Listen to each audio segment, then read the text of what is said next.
ಸಂಕ್ಷಿಪ್ತ ಶ್ರೀ ಶಿವಪುರಾಣ. ಶ್ರೀ ಶಿವನ ಮೂಲಕ ಗೋಲೋಕ ಧಾಮದಲ್ಲಿ ಶ್ರೀ ವಿಷ್ಣುವಿನ ಗೋಪೇಶ ಪದವಿಯಲ್ಲಿ ಪಟ್ಟಾಭಿಷೇಕ, ಅವನಿಗೆ ನಮಸ್ಕರಿಸಿದ ಪ್ರಸಂಗವನ್ನು ಹೇಳಿ ಶ್ರೀರಾಮನು ಸತಿಯ ಮನಸ್ಸಿನ ಸಂದೇಹವನ್ನು ದೂರಗೊಳಿಸಿದುದು, ಶಿವನು ಸತಿಯನ್ನು ಮಾನಸಿಕವಾಗಿ ತ್ಯಜಿಸಿದುದು.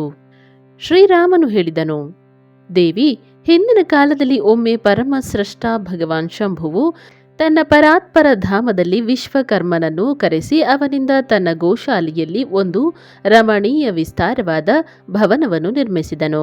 ಅದರಲ್ಲಿ ಒಂದು ಶ್ರೇಷ್ಠ ಸಿಂಹಾಸನವನ್ನು ನಿರ್ಮಾಣ ಮಾಡಿಸಿದನು. ಆ ಸಿಂಹಾಸನದ ಮೇಲೆ ಭಗವಾನ್ ಶಂಕರನು ವಿಶ್ವಕರ್ಮನಿಂದ ಒಂದು ಛತ್ರವನ್ನು ಮಾಡಿಸಿದನು. ಅದು ಅತಿ ದಿವ್ಯವೂ ಅದ್ಭುತವೂ ಪರಮೋತ್ತಮವೂ ಆಗಿತ್ತು. ಅನಂತರ ಶಿವನು ಎಲ್ಲ ಕಡೆಗಳಿಂದ ಇಂದ್ರಾದಿ ದೇವತೆಗಳನ್ನು, ಸಿದ್ಧರನ್ನು, ಗಂಧರ್ವರನ್ನು, ನಾಗರನ್ನು, ಸಮಸ್ತ ಉಪದೇವತೆಗಳನ್ನು ಶೀಘ್ರವಾಗಿ ಅಲ್ಲಿಗೆ ಕರೆಸಿಕೊಂಡನು. ಸಮಸ್ತ ವೇದಗಳನ್ನು, ಆಗಮಗಳನ್ನು, ಪುತ್ರರ ಸಹಿತ ಬ್ರಹ್ಮದೇವರನ್ನು, ಮುನಿಗಳನ್ನು, ಅಪ್ಸರಿಯರೊಂದಿಗೆ ನಾನಾ ಪ್ರಕಾರದ ವಸ್ತುಗಳಿಂದ ಸಂಪನ್ನರಾದ ಸಮಸ್ತ ದೇವಿಯರನ್ನು ಆಮಂತ್ರಿಸಿದನು. ಇವರಲ್ಲದೆ ದೇವತೆಗಳ, ಋಷಿಗಳ, ಸಿದ್ಧರ ಹಾಗೂ ನಾಗರ 16 ಕನ್ಯೆಯರನ್ನು ಕರೆಸಿದನು. ಅವರೆಲ್ಲರೂ ಕೈಗಳಲ್ಲಿ ಮಾಂಗಲಿಕ ವಸ್ತುಗಳನ್ನು ಧರಿಸಿದ್ದರು. ಮುನಿಯೇ, ವೀಣಾ, ಮೃದಂಗ ಮೊದಲಾದ ನಾನಾ ರೀತಿಯ ವಾದ್ಯಗಳನ್ನು ನುಡಿಸುತ್ತಾ ಸುಂದರ ಗೀತೆಗಳಿಂದ ಮಹೋತ್ಸವವನ್ನು ಏರ್ಪಡಿಸಿದ್ದನು. ಬಗೆ ಬಗೆಯ ಔಷಧಿಗಳೊಂದಿಗೆ ಪಟ್ಟಾಭಿಷೇಕಕ್ಕೆ ಯೋಗ್ಯ ದ್ರವ್ಯಗಳನ್ನು ಒಟ್ಟುಗೂಡಿಸಲಾಯಿತು. ಪ್ರತ್ಯಕ್ಷ ತೀರ್ಥಗಳ ಜಲದಿಂದ ತುಂಬಿದ 5 ಕಲಶಗಳನ್ನು ತರಿಸಿದನು. ಇದಲ್ಲದೆ ಇನ್ನೂ ಬಹಳಷ್ಟು ದಿವ್ಯ ಸಾಮಗ್ರಿಗಳನ್ನು ಭಗವಾನ್ ಶಂಕರನು ತನ್ನ ಪಾರ್ಷದರಿಂದ ತರಿಸಿ ಅಲ್ಲಿ ಉಚ್ಚ ಸ್ವರದಿಂದ ವೇದ ಘೋಷವನ್ನು ಮಾಡಿಸಿದನು. ದೇವಿ, ಭಗವಾನ್ ವಿಷ್ಣುವಿನ ಪೂರ್ಣ ಭಕ್ತಿಯಿಂದ ಮಹೇಶ್ವರನು ಸದಾ ಪ್ರಸನ್ನನಾಗಿರುತ್ತಿದ್ದನು. ಅದಕ್ಕಾಗಿ ಅವನು ಪ್ರೀತಿ ತುಂಬಿದ ಹೃದಯದಿಂದ ಶ್ರೀಹರಿಯನ್ನು ವೈಕುಂಠದಿಂದ ಕರೆಸಿ ಶುಭ ಮುಹೂರ್ತದಲ್ಲಿ ಶ್ರೀಹರಿಯನ್ನು ಆ ಶ್ರೇಷ್ಠ ಸಿಂಹಾಸನದಲ್ಲಿ ಕುಳ್ಳಿರಿಸಿ ಮಹಾದೇವನು ಸ್ವತಃ ಪ್ರೇಮಪೂರ್ವಕ ಅವನನ್ನು ಎಲ್ಲ ರೀತಿಯ ಒಡವೆಗಳಿಂದ ಅಲಂಕರಿಸಿದನು. ಅವನ ತಲೆಯಲ್ಲಿ ಮನೋಹರ ಕಿರೀಟವನ್ನು ಇಡಲಾಯಿತು. ಅವನಿಂದ ಮಂಗಲ ಕೌತುಕ ಮಾಡಿಸಲಾಯಿತು. ಇದೆಲ್ಲವೂ ಆದ ಮೇಲೆ ಮಹೇಶ್ವರನು ಸ್ವತಃ ಬ್ರಹ್ಮಾಂಡ ಮಂಟಪದಲ್ಲಿ ಶ್ರೀಹರಿಗೆ ಪಟ್ಟಾಭಿಷೇಕ ಮಾಡಿದನು ಮತ್ತು ಅವನಿಗೆ ಬೇರೆಯವರಲ್ಲಿ ಇಲ್ಲದಿರುವ ತನ್ನ ಎಲ್ಲ ಐಶ್ವರ್ಯವನ್ನು ಕರುಣಿಸಿದನು. ಬಳಿಕ ಸ್ವತಂತ್ರ ಈಶ್ವರ ಭಕ್ತವತ್ಸಲ ಶಂಭುವು ಶ್ರೀಹರಿಯನ್ನು ಸ್ತುತಿಸುತ್ತಾ ತನ್ನ ಭಕ್ತ ಪರವಶತೆಯನ್ನು ಎಲ್ಲೆಡೆ ಪ್ರಸಿದ್ಧಿಗೊಳಿಸಿ ಅವನು ಲೋಕಕರ್ತ ಬ್ರಹ್ಮನಲ್ಲಿ ಹೀಗೆ ನುಡಿದನು. ಮಹೇಶ್ವರನು ಹೇಳಿದನು, ಲೋಕೇಶನೇ, ಇಂದಿನಿಂದ ನನ್ನ ಆಜ್ಞೆಯಂತೆ ಈ ವಿಷ್ಣು ಹರಿಯು ಸಾಕ್ಷಾತ್ ನನಗೆ ವಂದನೀಯನಾದನು. ಈ ಮಾತನ್ನು ಎಲ್ಲರೂ ಕೇಳುತ್ತಿರುವರು. ಅಯ್ಯ, ನೀನು ಸಮಸ್ತ ದೇವತೆಗಳೊಂದಿಗೆ ಶ್ರೀಹರಿಗೆ ನಮಸ್ಕರಿಸು. ಈ ವೇದಗಳು ನನ್ನ ಆಜ್ಞೆಯಂತೆ ನನ್ನನ್ನು ವರ್ಣಿಸಿದಂತೆ ಶ್ರೀಹರಿಯನ್ನು ವರ್ಣಿಸಲಿ. ಶ್ರೀರಾಮಚಂದ್ರನು ಹೇಳುತ್ತಾನೆ, ದೇವಿಯೇ, ಭಗವಾನ್ ವಿಷ್ಣುವಿನ ಶಿವ ಭಕ್ತಿಯನ್ನು ನೋಡಿ ಪ್ರಸನ್ನ ಚಿತ್ತನಾದ ವರದಾಯಕ ಭಕ್ತವತ್ಸಲ ರುದ್ರದೇವನು ಮೇಲಿನ ಮಾತನ್ನು ಹೇಳಿ ಸ್ವತಃ ಗರುಡ ಧ್ವಜನಿಗೆ ನಮಸ್ಕಾರ ಮಾಡಿದನು. ಅನಂತರ ಬ್ರಹ್ಮಾದಿ ದೇವತೆಗಳು, ಮುನಿಗಳು, ಸಿದ್ಧರಿ ಆದಿ ಎಲ್ಲರೂ ಆಗ ಶ್ರೀಹರಿಯನ್ನು ವಂದಿಸಿದರು. ಬಳಿಕ ಅತ್ಯಂತ ಪ್ರಸನ್ನನಾದ ಭಕ್ತವತ್ಸಲ ಮಹೇಶ್ವರನು ದೇವತೆಗಳ ಎದುರಲ್ಲಿ ಶ್ರೀಹರಿಗೆ ದೊಡ್ಡ ದೊಡ್ಡ ವರಗಳನ್ನು ಕೊಟ್ಟನು. ಮಹೇಶನು ಹೇಳಿದನು, ಹರಿಯೇ, ನನ್ನ ಆಜ್ಞೆಯಂತೆ ನೀನು ಸಂಪೂರ್ಣ ಲೋಕಗಳ ಕರ್ತ, ಪಾಲಕ ಹಾಗೂ ಸಂಹಾರಕನಾಗು. ಧರ್ಮ, ಅರ್ಥ, ಕಾಮಗಳ ದಾತ್ರನಾಗಿ ದುರ್ನೀತಿ ಅಥವಾ ಅನ್ಯಾಯ ಮಾಡುವ ದುಷ್ಟರನ್ನು ದಂಡಿಸುವವನಾಗು. ಮಹಾಬಲ ಪರಾಕ್ರಮಗಳಿಂದ ಸಂಪನ್ನನಾಗಿ ಜಗತ್ಪೂಜ್ಯ ಜಗದೀಶ್ವರನಾಗಿರು. ಸಮರಾಂಗಣದಲ್ಲಿ ನಿನ್ನನ್ನು ಯಾರೂ ಗೆಲ್ಲಲಾರರು. ನನ್ನಿಂದಲೂ ಕೂಡ ನೀನು ಪರಾಜಿತನಾಗಲಾರೆ. ನಾನು ಕೊಡುವ 3 ಶಕ್ತಿಗಳನ್ನು ನೀನು ಇರಿಸಿಕೋ. 1 ಇಚ್ಛಾದಿಗಳ ಸಿದ್ಧಿ, 2ನೆಯದು ನಾನಾ ರೀತಿಯ ಲೀಲೆಗಳನ್ನು ಪ್ರಕಟಿಸುವ ಶಕ್ತಿ ಮತ್ತು 3ನೆಯದು 3 ಲೋಕಗಳಲ್ಲಿ ನಿತ್ಯ ಸ್ವತಂತ್ರತೆ. ಹರಿಯೇ, ನಿನ್ನನ್ನು ದ್ವೇಷಿಸುವವರು ನಿಶ್ಚಯವಾಗಿಯೂ ನನ್ನಿಂದ ಪ್ರಯತ್ನಪೂರ್ವಕ ದಂಡನೀಯರಾಗುವರು. ವಿಷ್ಣುವೇ, ನಾನು ನಿನ್ನ ಭಕ್ತರಿಗೆ ಉತ್ತಮವಾದ ಮೋಕ್ಷವನ್ನು ಕೊಡುವೆನು. ದೇವತೆಗಳಿಂದಲೂ ನಿವಾರಿಸಲು ಕಠಿಣವಾದ ಈ ಮಾಯೆಯನ್ನು ನೀನು ಗ್ರಹಣ ಮಾಡು. ಇದರಿಂದ ಮೋಹಿತವಾದಾಗ ಈ ವಿಶ್ವವು ಜಡರೂಪವಾಗುವುದು. ನೀನು ನನ್ನ ಎಡಭುಜನಾಗಿರುವೆ, ವಿಧಾತನು ಬಲಭುಜನಾಗಿದ್ದಾನೆ. ನೀನು ಈ ವಿಧಾತನಿಗೂ ಉತ್ಪಾದಕ ಮತ್ತು ಪಾಲಕನಾಗುವೆ. ನನ್ನ ಹೃದಯರೂಪಿ ರುದ್ರನು ನಾನೇ ಆಗಿದ್ದೇನೆ. ಇದರಲ್ಲಿ ಸಂಶಯವೇ ಇಲ್ಲ. ಆ ರುದ್ರನು ನಿನಗೂ ಮತ್ತು ಬ್ರಹ್ಮಾದಿ ದೇವತೆಗಳಿಗೂ ನಿಶ್ಚಯವಾಗಿ ಪೂಜ್ಯನಾಗಿರುವನು. ನೀನು ಇಲ್ಲಿ ಇದ್ದು ವಿಶೇಷ ರೂಪದಿಂದ ಸಂಪೂರ್ಣ ಜಗತ್ತನ್ನು ಪಾಲಿಸು. ಅನೇಕ ಪ್ರಕಾರದ ಲೀಲೆಗಳನ್ನು ಮಾಡುವ ಬೇರೆ ಬೇರೆ ಅವತಾರಗಳ ಮೂಲಕ ಸದಾ ಎಲ್ಲರನ್ನೂ ರಕ್ಷಿಸುತ್ತಿರು. ನನ್ನ ಚಿನ್ಮಯ ಧಾಮದಲ್ಲಿ ಇರುವ ನಿನ್ನ ಪರಮ ವೈಭವಶಾಲಿ ಹಾಗೂ ಅತ್ಯಂತ ಉಜ್ವಲ ಸ್ಥಾನವು ಗೋಲೋಕವೆಂಬ ಹೆಸರಿನಿಂದ ವಿಖ್ಯಾತವಾಗುವುದು. ಹರಿಯೇ, ಭೂತಳದಲ್ಲಿ ಆಗುವ ನಿನ್ನ ಅವತಾರಗಳು ಎಲ್ಲರ ರಕ್ಷಕ ಮತ್ತು ನನ್ನ ಭಕ್ತರಾಗುವುವು. ನಾನು ಅವನ್ನು ಅವಶ್ಯವಾಗಿ ದರ್ಶಿಸುವೆನು. ಅವು ನನ್ನ ವರದಿಂದ ಸದಾ ಪ್ರಸನ್ನನಾಗಿರುವುವು. ಶ್ರೀರಾಮಚಂದ್ರನು ಹೇಳುತ್ತಾನೆ, ದೇವಿ, ಹೀಗೆ ಶ್ರೀಹರಿಗೆ ತನ್ನ ಅಖಂಡ ಐಶ್ವರ್ಯವನ್ನು ಒಪ್ಪಿಸಿ ಉಮಾವಲ್ಲಭ ಭಗವಾನ್ ಹರನು ಕೈಲಾಸ ಪರ್ವತದಲ್ಲಿ ಇರುತ್ತಾ ತನ್ನ ಪಾರ್ಷದರೊಂದಿಗೆ ಸ್ವಚ್ಛಂದವಾಗಿ ಕ್ರೀಡಿಸುತ್ತಿರುವನು. ಅಂದಿನಿಂದ ಭಗವಾನ್ ಲಕ್ಷ್ಮೀಪತಿಯು ಗೋಪವೇಷವನ್ನು ಧರಿಸಿ ಅಲ್ಲಿಗೆ ಬಂದನು ಹಾಗೂ ಗೋಪ ಗೋಪಿ ಗೋವುಗಳ ಅಧಿಪತಿಯಾಗಿ ಬಹಳ ಸಂತೋಷದಿಂದ ಇರತೊಡಗಿದನು. ಆ ಶ್ರೀ ವಿಷ್ಣುವು ಪ್ರಸನ್ನ ಚಿತ್ತನಾಗಿ ಸಮಸ್ತ ಜಗತ್ತನ್ನು ರಕ್ಷಿಸತೊಡಗಿದನು. ಅವನು ಶಿವನ ಆಜ್ಞೆಯಿಂದ ನಾನಾ ರೀತಿಯ ಅವತಾರಗಳನ್ನು ಧರಿಸಿಕೊಂಡು ಜಗತ್ತನ್ನು ಪಾಲಿಸುತ್ತಿರುವನು. ಈ ಅದೇ ಶ್ರೀಹರಿಯು ಭಗವಾನ್ ಶಂಕರನ ಆಜ್ಞೆಯಿಂದ 4 ಸೋದರರಲ್ಲಿ ಹಿರಿಯವನಾದ ನಾನೇ ರಾಮನಾಗಿರುವೆನು. 2ನೇಯವನು ಭರತ, 3ನೇಯವನು ಲಕ್ಷ್ಮಣ ಮತ್ತು 4ನೇಯವನು ಶತ್ರುಘ್ನನಾಗಿದ್ದಾನೆ. ದೇವಿಯೇ, ನಾನು ತಂದೆಯ ಆಜ್ಞೆಯಿಂದ ಸೀತಾ ಲಕ್ಷ್ಮಣರೊಂದಿಗೆ ವನಕ್ಕೆ ಬಂದಿರುವೆನು. ಇಲ್ಲಿ ಯಾರೋ ನಿಶಾಚರನು ನನ್ನ ಪತ್ನಿ ಸೀತೆಯನ್ನು ಕದ್ದುಕೊಂಡು ಹೋಗಿರುವನು. ನಾನು ವಿರಹಿಯಾಗಿ ತಮ್ಮನೊಡನೆ ಈ ವನದಲ್ಲಿ ನನ್ನ ಪ್ರಿಯೆಯನ್ನು ಹುಡುಕುತ್ತಿರುವೆನು. ನಿನ್ನ ದರ್ಶನವಾದಾಗ ಸರ್ವಥಾ ನನ್ನ ಕುಶಲ ಮಂಗಲವಾದೀತು. ತಾಯಿ ಸತಿಯೇ, ನಿನ್ನ ಕೃಪೆಯಿಂದ ಹೀಗಾಗುವುದರಲ್ಲಿ ಯಾವ ಸಂದೇಹವೂ ಇಲ್ಲ. ದೇವಿ, ನಿಶ್ಚಯವಾಗಿಯೂ ನಿನ್ನ ಕಡೆಯಿಂದ ನನಗೆ ಸೀತೆಯ ಪ್ರಾಪ್ತಿ ವಿಷಯಕ ವರವು ಪ್ರಾಪ್ತವಾಯಿತು. ನಿನ್ನ ಅನುಗ್ರಹದಿಂದ ದುಃಖವನ್ನು ಕೊಡುವ ಆ ಪಾಪಿ ರಾಕ್ಷಸನನ್ನು ಕೊಂದು ನಾನು ಸೀತೆಯನ್ನು ಖಂಡಿತವಾಗಿ ಪಡೆಯುವೆನು. ಇಂದು ನೀವಿಬ್ಬರೂ ನನ್ನ ಮೇಲೆ ಕೃಪೆ ಮಾಡಿದುದು ನನ್ನ ಸೌಭಾಗ್ಯವಾಗಿದೆ. ಯಾರ ಮೇಲೆ ನೀವಿಬ್ಬರೂ ದಯಾಳುಗಳಾಗುತ್ತೀರೋ ಅವನು ಧನ್ಯ ಮತ್ತು ಶ್ರೇಷ್ಠನಾಗುವನು. ಈ ಪ್ರಕಾರವಾಗಿ ಅನೇಕ ಮಾತುಗಳನ್ನು ಹೇಳಿ ಕಲ್ಯಾಣಮಯಿ ಸತೀ ದೇವಿಗೆ ಪ್ರಣಾಮ ಮಾಡಿ ರಘುಕುಲ ಶಿರೋಮಣಿ ಶ್ರೀರಾಮನು ಆಕೆಯ ಆಜ್ಞೆಯಿಂದ ಆ ವನದಲ್ಲಿ ಸಂಚರಿಸತೊಡಗಿದನು. ಪವಿತ್ರ ಹೃದಯವುಳ್ಳ ಶ್ರೀರಾಮನ ಈ ಮಾತನ್ನು ಕೇಳಿ ಸತಿಯು ಮನಸ್ಸಿನಲ್ಲಿ ಶಿವಭಕ್ತಿ ಪರಾಯಣ ರಘುನಾಥನನ್ನು ಪ್ರಶಂಸಿಸುತ್ತಾ ಬಹಳ ಸಂತಸಗೊಂಡಳು. ಆದರೆ ತನ್ನ ಕಾರ್ಯವನ್ನು ನೆನೆದು ಆಕೆಯ ಮನಸ್ಸಿನಲ್ಲಿ ಬಹಳ ಶೋಕ ಉಂಟಾಯಿತು. ಅವಳ ಅಂಗಕಾಂತಿಯು ಮಂಕಾಯಿತು. ಆಕೆಯು ಉದಾಸಳಾಗಿ ಶಿವನ ಬಳಿಗೆ ಮರಳಿದಳು. ದಾರಿಯಲ್ಲಿ ಹೋಗುತ್ತಿರುವಾಗ ಸತೀ ದೇವಿಯು ನಾನು ಭಗವಾನ್ ಶಿವನ ಮಾತನ್ನು ಮನ್ನಿಸಲಿಲ್ಲ ಮತ್ತು ಶ್ರೀರಾಮನ ಕುರಿತು ಕುತ್ಸಿತ ಬುದ್ಧಿಯನ್ನು ತಾಳಿದೆನಲ್ಲ ಎಂದು ಪದೇ ಪದೇ ಚಿಂತಿಸಿದಳು. ಈಗ ಶಂಕರನ ಬಳಿಗೆ ಹೋಗಿ ಅವನಿಗೆ ಏನು ಉತ್ತರಿಸಲಿ? ಹೀಗೆ ಮತ್ತೆ ಮತ್ತೆ ವಿಚಾರ ಮಾಡುತ್ತಾ ಆಕೆಗೆ ಆಗ ಬಹಳ ಪಶ್ಚಾತ್ತಾಪವಾಯಿತು. ಶಿವನ ಬಳಿಗೆ ಹೋಗಿ ಸತಿಯು ಅವನಿಗೆ ಮನಃಪೂರ್ವಕವಾಗಿ ನಮಸ್ಕರಿಸಿದಳು. ಆಕೆಯ ಮುಖದಲ್ಲಿ ವಿಷಾದ ತುಂಬಿತ್ತು. ಅವಳು ಶೋಕದಿಂದ ವ್ಯಾಕುಲಳಾಗಿ ನಿಸ್ತೇಜಳಾಗಿದ್ದಳು. ದುಃಖಿತೆಯಾದ ಸತಿಯನ್ನು ನೋಡಿ ಭಗವಾನ್ ಹರನು ಆಕೆಯ ಕುಶಲ ಸಮಾಚಾರವನ್ನು ಕೇಳಿ ಪ್ರೇಮಪೂರ್ವಕ ಕೇಳಿದನು, ನೀನು ಹೇಗೆ ಪರೀಕ್ಷಿಸಿದೆ? ಅವನ ಈ ಮಾತನ್ನು ಕೇಳಿ ಸತಿಯು ತಲೆಯನ್ನು ತಗ್ಗಿಸಿ ಅವನ ಬಳಿಯಲ್ಲಿ ನಿಂತುಕೊಂಡಳು. ಆಕೆಯ ಮನಸ್ಸು ಶೋಕ ವಿಷಾದದಲ್ಲಿ ಮುಳುಗಿತ್ತು. ಭಗವಾನ್ ಮಹೇಶ್ವರನು ಧ್ಯಾನದಿಂದ ಸತಿಯ ಎಲ್ಲ ಚರಿತ್ರವನ್ನು ತಿಳಿದುಕೊಂಡು ಆಕೆಯನ್ನು ಮನಸ್ಸಿನಿಂದ ತ್ಯಜಿಸಿಬಿಟ್ಟನು. ವೇದ ಧರ್ಮವನ್ನು ಪ್ರತಿಪಾಲಿಸುವ ಪರಮೇಶ್ವರ ಶಿವನು ಮೊದಲು ತಾನು ಮಾಡಿದ ಪ್ರತಿಜ್ಞೆಯನ್ನು ಭಂಗವಾಗಲು ಬಿಡಲಿಲ್ಲ. ಮನಸ್ಸಿನಿಂದ ಸತಿಯನ್ನು ತ್ಯಾಗ ಮಾಡಿ ಅವನು ತನ್ನ ನಿವಾಸ ಸ್ಥಾನವಾದ ಕೈಲಾಸ ಪರ್ವತಕ್ಕೆ ಹೊರಟು ಹೋದನು. ಮಾರ್ಗದಲ್ಲಿ ಮಹೇಶ್ವರ ಮತ್ತು ಸತಿಗೆ ಕೇಳಿಸುವಂತೆ ಆಕಾಶವಾಣಿಯು ನುಡಿಯಿತು, ಪರಮೇಶ್ವರನೇ, ನೀನು ಧನ್ಯನಾಗಿರುವೆ. ನಿನ್ನ ಈ ಪ್ರತಿಜ್ಞೆಯು ಧನ್ಯವಾಗಿದೆ. 3 ಲೋಕಗಳಲ್ಲಿಯೂ ನಿನ್ನಂತಹ ಮಹಾಯೋಗಿ ಮತ್ತು ಮಹಾಪ್ರಭು ಬೇರೆ ಯಾರೂ ಇಲ್ಲ. ಆ ಆಕಾಶವಾಣಿಯನ್ನು ಕೇಳಿ ಸತೀ ದೇವಿಯ ಕಾಂತಿಯು ಮಂಕಾಯಿತು. ಆಕೆಯು ಶಿವನಲ್ಲಿ ಕೇಳಿದಳು, ಸ್ವಾಮಿ, ನನ್ನ ಪರಮೇಶ್ವರನೇ, ನೀನು ಯಾವ ಪ್ರತಿಜ್ಞೆಯನ್ನು ಮಾಡಿರುವೆ ಹೇಳಿರಿ. ಸತಿಯು ಹೀಗೆ ಕೇಳಿದಾಗಲೂ ಆಕೆಯ ಹಿತವನ್ನು ಬಯಸುವ ಪ್ರಭುವು ಮೊದಲಿಗೆ ತನ್ನ ವಿವಾಹದ ವಿಷಯದಲ್ಲಿ ಭಗವಾನ್ ವಿಷ್ಣುವಿನ ಮುಂದೆ ಮಾಡಿದ ಪ್ರತಿಜ್ಞೆಯನ್ನು ತಿಳಿಸಲಿಲ್ಲ. ಮುನಿಯೇ, ಆಗ ಸತಿಯು ತನ್ನ ಪ್ರಾಣವಲ್ಲಭ ಪತಿಯಾದ ಭಗವಾನ್ ಶಿವನನ್ನು ಧ್ಯಾನಿಸಿ ತನ್ನ ಪ್ರಿಯತಮನು ತನ್ನನ್ನು ತ್ಯಜಿಸಿದ ಎಲ್ಲ ಕಾರಣವನ್ನು ತಿಳಿದುಕೊಂಡಳು.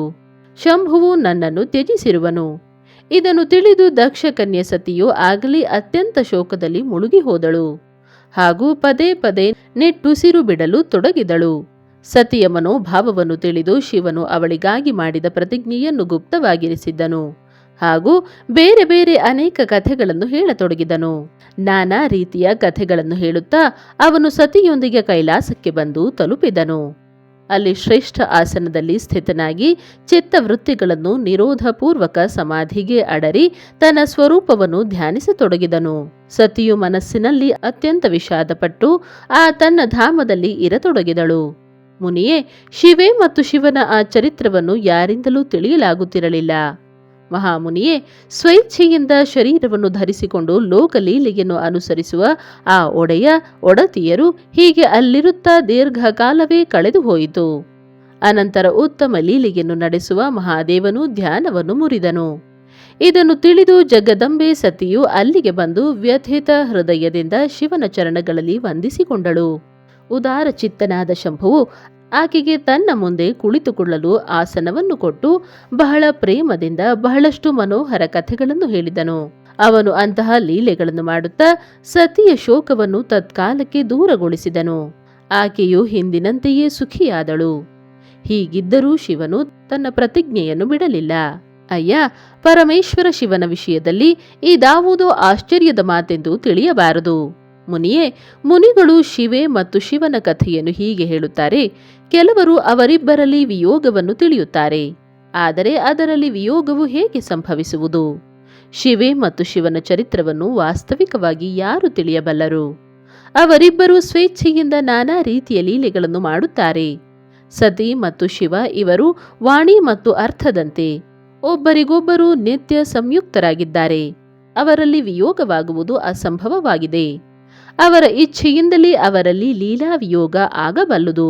ವಾಗರ್ಥಾವಿದ ಸಂಪೃಕ್ತೌ ಸದಾ ಖಲು ಸತೀ ಶಿವೌ ತಯೋರ್ವಿಯೋಗೋ ಸಂಭಾವ್ಯ ಸಂಭವೇದಿಚ್ಛೆಯ ತಯೋಃ. ಪ್ರಯಾಗದಲ್ಲಿ ಸಮಸ್ತ ಮಹಾತ್ಮ ಮುನಿಗಳು ಮಾಡಿದ ಯಜ್ಞದಲ್ಲಿ ದಕ್ಷನು ಭಗವಾನ್ ಶಿವನಿಗೆ ಶಾಪ ಕೊಡುವುದು ಹಾಗೂ ಬ್ರಾಹ್ಮಣ ಕುಲಕ್ಕೆ ನಂದಿಯ ಶಾಪ, ಭಗವಾನ್ ಶಿವನು ನಂದಿಯನ್ನು ಶಾಂತಗೊಳಿಸುವುದು. ಬ್ರಹ್ಮದೇವರು ಹೇಳುತ್ತಾರೆ, ನಾರದನೇ, ಹಿಂದೊಮ್ಮೆ ಸಮಸ್ತ ಮಹಾತ್ಮ ಮುನಿಗಳು ಪ್ರಯಾಗದಲ್ಲಿ ಸೇರಿದ್ದರು. ಅಲ್ಲಿ ನೆರೆದ ಆ ಮಹಾತ್ಮರೆಲ್ಲರೂ ವಿಧಿವಿಧಾನದಿಂದ ಒಂದು ಬಹುದೊಡ್ಡ ಯಜ್ಞವನ್ನು ಮಾಡಿದ್ದರು. ಆ ಯಜ್ಞದಲ್ಲಿ ಸನಕಾದಿ ಸಿದ್ಧಗಣರು, ದೇವರ್ಷಿಗಳು, ಪ್ರಜಾಪತಿಗಳು, ದೇವತೆಗಳು ಹಾಗೂ ಬ್ರಹ್ಮ ಸಾಕ್ಷಾತ್ಕಾರ ಪಡೆದ ಜ್ಞಾನಿಗಳು ಆಗಮಿಸಿದ್ದರು. ನಾನು ಕೂಡ ಮಹಾ ತೇಜಸ್ವಿ ಮೂರ್ತಿಮಂತ ನಿಗಮಗಳು ಮತ್ತು ಆಗಮಗಳೊಂದಿಗೆ ಕೂಡಿ ಸಪರಿವಾರ ಸಹಿತ ಅಲ್ಲಿಗೆ ಹೋಗಿದ್ದೆ. ಅನೇಕ ಪ್ರಕಾರದ ಉತ್ಸವಗಳೊಂದಿಗೆ ಅಲ್ಲಿ ವಿಚಿತ್ರ ಸಮಾಜವು ಸೇರಿತು. ನಾನಾ ಶಾಸ್ತ್ರಗಳ ಸಂಬಂಧವಾಗಿ ಜ್ಞಾನ ಚರ್ಚೆ ಹಾಗೂ ವಾದ ವಿವಾದಗಳು ನಡೆಯುತ್ತಿದ್ದವು. ಮುನಿಯೇ, ಅದೇ ಸಮಯದಲ್ಲಿ ಸತಿ ಹಾಗೂ ಪಾರ್ಷದರೊಂದಿಗೆ ತ್ರಿಲೋಕಹಿತಕಾರಿ ಸೃಷ್ಟಿಕರ್ತ ಹಾಗೂ ಎಲ್ಲರ ಸ್ವಾಮಿ ಭಗವಾನ್ ರುದ್ರನು ಅಲ್ಲಿಗೆ ಬಂದು ತಲುಪಿದನು. ಭಗವಾನ್ ಶಿವನು ಬಂದಿರುವುದನ್ನು ನೋಡಿ ಸಮಸ್ತ ದೇವತೆಗಳು, ಸಿದ್ಧರು, ಮುನಿಗಳು ಹಾಗೂ ನಾನೂ ಕೂಡ ಭಕ್ತಿ ಭಾವದಿಂದ ಅವನಿಗೆ ನಮಸ್ಕಾರ ಮಾಡಿದೆವು ಹಾಗೂ ಸ್ತುತಿಸಿದೆವು. ಮತ್ತೆ ಶಿವನ ಅಪ್ಪಣೆ ಪಡೆದು ಎಲ್ಲ ಜನರು ಪ್ರಸನ್ನತೆಯಿಂದ ಯಥಾಸ್ಥಾನದಲ್ಲಿ ಕುಳಿತರು. ಭಗವಂತನ ದರ್ಶನ ಪಡೆದು ಜನರೆಲ್ಲರೂ ಸಂತುಷ್ಟರಾಗಿದ್ದರು ಹಾಗೂ ತಮ್ಮ ಸೌಭಾಗ್ಯವನ್ನು ಹೊಗಳಿಕೊಂಡರು. ಇಷ್ಟರಲ್ಲಿ ಮಹಾ ತೇಜಸ್ವಿಯಾದ ಪ್ರಜಾಪತಿಗಳಿಗೂ ಪತಿ ಪ್ರಭು ದಕ್ಷನು ಅಕಸ್ಮಾತ್ ಆಗಿ ತಿರುಗಾಡುತ್ತಾ ಅಲ್ಲಿಗೆ ಬಂದನು. ಅವನು ನನಗೆ ವಂದಿಸಿ ನನ್ನ ಅಪ್ಪಣೆ ಪಡೆದು ಅಲ್ಲಿ ಕುಳಿತುಕೊಂಡನು. ದಕ್ಷನು ಆಗ ಸಮಸ್ತ ಬ್ರಹ್ಮಾಂಡದ ಅಧಿಪತಿಯಾಗಿದ್ದನು. ಆದ್ದರಿಂದ ಎಲ್ಲರಿಂದ ಸಮ್ಮಾನನೀಯನಾಗಿದ್ದನು. ಆದರೆ ತನ್ನ ಈ ಗೌರವಪೂರ್ಣ ಪದದಿಂದಾಗಿ ಅವನ ಮನಸ್ಸಿನಲ್ಲಿ ಅತೀವ ಅಹಂಕಾರವಿತ್ತು. ಏಕೆಂದರೆ ಅವನು ತತ್ವಜ್ಞಾನದಿಂದ ಶೂನ್ಯನಾಗಿದ್ದನು. ಆಗ ಸಮಸ್ತ ದೇವರ್ಷಿಗಳು ನತಮಸ್ತಕರಾಗಿ ಸ್ತುತಿ ಮತ್ತು ವಂದನೆಗಳಿಂದ ಎರಡೂ ಕೈಗಳನ್ನು ಜೋಡಿಸಿ ಉತ್ತಮ ತೇಜಸ್ವಿ ದಕ್ಷನ ಆದರ ಸತ್ಕಾರ ಮಾಡಿದರು. ಆದರೆ ನಾನಾ ರೀತಿಯ ಲೀಲಾವಿಹಾರಿ, ಎಲ್ಲರ ಸ್ವಾಮಿ ಹಾಗೂ ಉತ್ಕೃಷ್ಟ ಲೀಲಾಕಾರಿ ಸ್ವತಂತ್ರ ಪರಮೇಶ್ವರ ಆ ಮಹೇಶ್ವರನು ಆಗ ದಕ್ಷನಿಗೆ ತಲೆಬಾಗಲಿಲ್ಲ. ಅವನು ತನ್ನ ಆಸನದಲ್ಲಿ ಕುಳಿತೇ ಇದ್ದನು. ಎದ್ದು ನಿಂತು ದಕ್ಷನನ್ನು ಸ್ವಾಗತಿಸಲಿಲ್ಲ. ಮಹಾದೇವನು ಅಲ್ಲಿ ತಲೆಬಾಗದೆ ಇರುವುದನ್ನು ನೋಡಿದ ನನ್ನ ಪುತ್ರ ದಕ್ಷ ಪ್ರಜಾಪತಿಯು ಮನಸ್ಸಿನಲ್ಲಿ ಅಪ್ರಸನ್ನನಾದನು. ಅವನಿಗೆ ರುದ್ರನ ಮೇಲೆ ಕೋಪವೇ ಬಂತು. ಅವನು ಜ್ಞಾನಶೂನ್ಯನೂ ಮಹಾ ಅಹಂಕಾರಿಯೂ ಆದ ಕಾರಣ ಮಹಾಪ್ರಭು ರುದ್ರನನ್ನು ಕ್ರೂರ ದೃಷ್ಟಿಯಿಂದ ನೋಡಿ ಎಲ್ಲರೂ ಕೇಳುವಂತೆ ಗಟ್ಟಿಯಾಗಿ ಹೇಳತೊಡಗಿದನು. ದಕ್ಷನು ಹೇಳುತ್ತಾನೆ, ದೇವತೆಗಳು, ಅಸುರರು, ಶ್ರೇಷ್ಠ ಬ್ರಾಹ್ಮಣರು, ಋಷಿಗಳು ಹೀಗೆ ಇವರೆಲ್ಲರೂ ನನಗೆ ವಿಶೇಷವಾಗಿ ತಲೆಯನ್ನು ತಗ್ಗಿಸುವರು. ಆದರೆ ಪ್ರೇತಗಳಿಂದ ಹಾಗೂ ಪಿಶಾಚಿಗಳಿಂದ ಸುತ್ತುವರಿದು ಮಹಾಮನಸ್ವಿಯಾಗಿ ಕುಳಿತಿರುವ ಈ ಶಿವನು ದುಷ್ಟ ಮನುಷ್ಯನಂತೆ ಏಕೆ ನನಗೆ ವಂದಿಸುವುದಿಲ್ಲ? ಸ್ಮಶಾನದಲ್ಲಿ ವಾಸಿಸುವ ನಿರ್ಲಜ್ಜ ಇವನು ನನಗೆ ಈಗ ವಂದಿಸಲಿಲ್ಲ. ಇದರ ಕಾರಣವೇನು? ಇವನ ವೇದೋಕ್ತ ಕರ್ಮಗಳು ಲುಪ್ತವಾಗಿ ಹೋಗಿವೆ. ಇವನು ಭೂತ ಪಿಶಾಚಿಗಳೊಂದಿಗೆ ಸೇವಿತನಾಗಿ ಉನ್ಮತ್ತನಾಗಿ ತಿರುಗಾಡುತ್ತಿರುವನು ಹಾಗೂ ಶಾಸ್ತ್ರೀಯ ವಿಧಿಯನ್ನು ಹಳೆಯುತ್ತಾ ನೀತಿ ಮಾರ್ಗವನ್ನು ಸದಾ ಕಳಂಕಿತಗೊಳಿಸುತ್ತಿರುವನು. ಇವನೊಂದಿಗೆ ಇರುವವರು ಅಥವಾ ಇವನನ್ನು ಅನುಸರಿಸುವವರು ಪಾಖಂಡಿಗಳು, ದುಷ್ಟರು, ಪಾಪಾಚಾರಿಗಳು, ಬ್ರಾಹ್ಮಣರನ್ನು ನೋಡಿ ತಿರಸ್ಕಾರದಿಂದ ಅವರನ್ನು ನಿಂದಿಸುವವರೂ ಆಗಿರುವರು. ಇವನು ಸ್ವತಃ ಪತ್ನಿಯಲ್ಲೇ ಆಸಕ್ತನಾಗಿರುವವನು ಹಾಗೂ ರತಿ ಕರ್ಮದಲ್ಲಿಯೂ ದಕ್ಷನಾಗಿರುವನು. ಆದ್ದರಿಂದ ನಾನು ಇವನಿಗೆ ಶಾಪ ಕೊಡಲು ಸಿದ್ಧನಾಗಿದ್ದೇನೆ.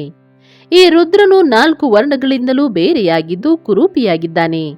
ಇವನನ್ನು ಯಜ್ಞದಿಂದ ಬಹಿಷ್ಕೃತನನ್ನಾಗಿಸಬೇಕು. ಇವನು ಸ್ಮಶಾನದಲ್ಲಿ ವಾಸಿಸುವವನು ಹಾಗೂ ಉತ್ತಮ ಕುಲ ಹಾಗೂ ಜನ್ಮದಿಂದ ಹೀನನಾಗಿರುವನು.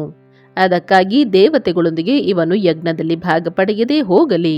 ಬ್ರಹ್ಮದೇವರು ಹೇಳುತ್ತಾರೆ, ನಾರದನೇ, ದಕ್ಷನು ನುಡಿದ ಈ ಮಾತನ್ನು ಕೇಳಿ ಭೃಗುವೆ ಮೊದಲಾದ ಅನೇಕ ಮಹರ್ಷಿಗಳು ರುದ್ರದೇವನನ್ನು ದುಷ್ಟನೆಂದು ತಿಳಿದು ದೇವತೆಗಳೊಂದಿಗೆ ಅವನನ್ನು ನಿಂದಿಸತೊಡಗಿದರು.